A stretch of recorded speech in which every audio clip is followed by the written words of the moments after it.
It's a great privilege to be here in Kampala at the African Now Conference with my fellow colleagues and leaders of Africa, influential business actors, and important academics and experts on development. I'm grateful to President Yoweri Museveni and the people of Uganda for the warm welcome and hospitality accorded to me and my delegation.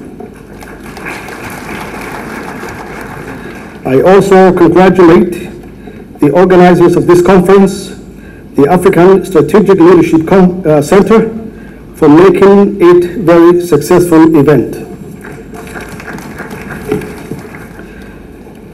The title of this conference, Africa Now, is unique because most analysis tends to focus on what Africa has been.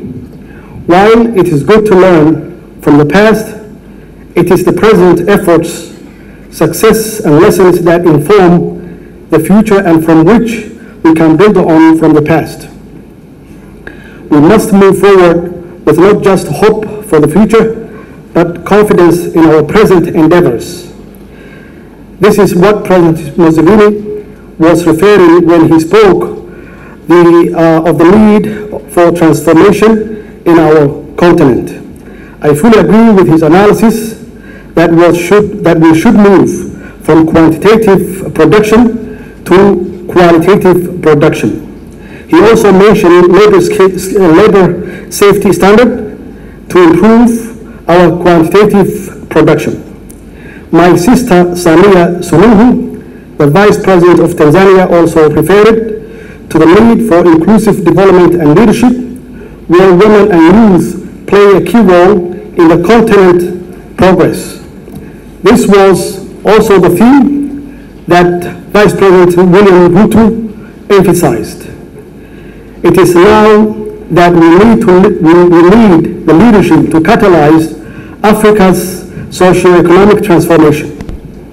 It's now that we need to forge a future that works for African youth and women. It is now that we need to understand and mitigate the cost of climate change and sustainable economic growth. It's now that we need to find local, national, and global solutions to common challenges such as trade and security. And finally, it is now that we need to connect our economic future through digital and physical infrastructure to achieve an integrated, secure, and growing Africa. Excellencies, ladies and gentlemen, I have had the privilege of attending different sessions in the conference and listened to many ideas, policies, and proposed actions, and I can sincerely say that I am hopeful that we can achieve our continent aspirations if we strengthen our partnership. No challenge is insurmountable, no mountain too high, and no distance too far, if there is a common purpose and a determination to cement this on our part. African solidarity has always been based on meaningful collaboration, and I believe that we have the necessary institutions, people, vision, and leadership to achieve the integrated, secure, and growing Africa that we can accelerate to achieve our development. In his innovation letter, to me, His Excellency Yoweri Museveni stated that he was eternal Afro-optimist, and I wanted to let him know that we all share his love, commitment, and pride in our beautiful continent. However, we must also be realistic and accept that for Africa and its diverse people to fulfill their great potential and escape from the poverty trap and underdevelopment. We must collectively have very serious discussions and a continental strategy regarding economic transformation, investment, growth, as well as employment for our youth.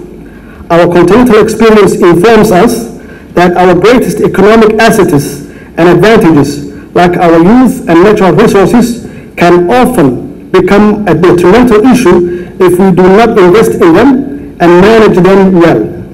We can no longer afford this in a globalized world where every other continent is pulling together and getting ahead, and we are already working to just catch up. Leadership and common responsibility are the key pillars of reform, change, and progress.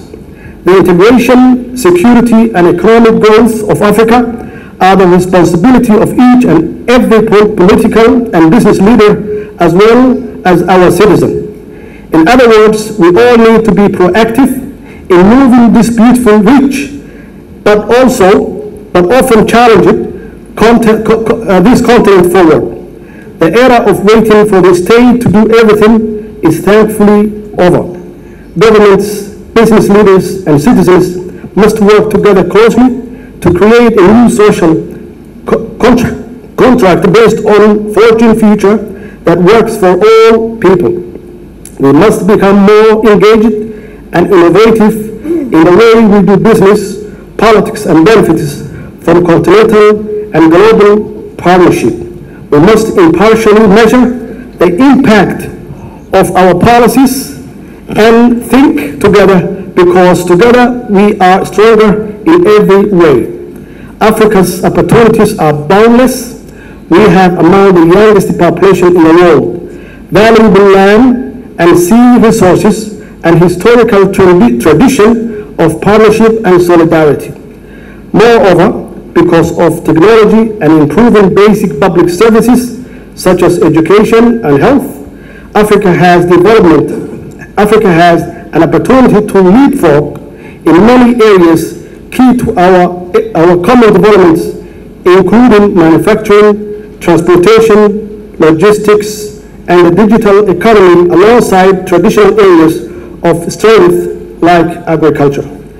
Intra-Africa trade is simply a must if we are to prosper as a continent. We need to be able to make, market, and sell Africa-made goods and services to ourselves first and foremost. The reality is that Africa is our main market, and where our producers and entrepreneurs have the most advantage, and where we can maximize opportunities through supply chain activities and impact investing. More importantly, the initiation and development of continental free trade will transform the socio-economic future of Africa and its people with new opportunities, jobs, skills, and reverse the damaging brain drain. I am proud to announce that Somalia was one of the first signatories of the African Continental Free Trade Agreement. However, to succeed in this objective, Africa must be better connected by road, rail, air, and sea. We need enormous investment in the infrastructure to connect our people to future continental and global opportunities. Alongside infrastructure, we must invest in key enablers and sustainers of economic growth. The enablers are competitive economic policies and creation of continental-wide conducive investment environment which benefits all stakeholders, most importantly, the countries and their people. The question we must ask ourselves are Africans' goods and services able to move freely across borders? Is our financial sectors interconnected? Do we have the policies and effective governance to mitigate their potential risks? Do we have the skills and energy to produce on a large scale? Do we have the education and skills to ensure we sustain and benefit from economic growth? Do we have the mechanism of cooperation to strengthen our continental partnership for progress?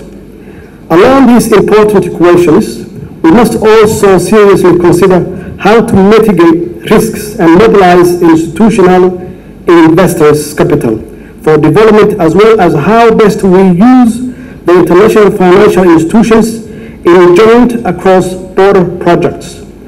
These valuable and well-resourced organizations must think innovatively, and in the case of the least developed countries, many of which are on the African continent, be fragile sensitive. The sustainers, on the other hand, are investment and cooperation in all forms and production of valuable environment, which provides us all with life and opportunities.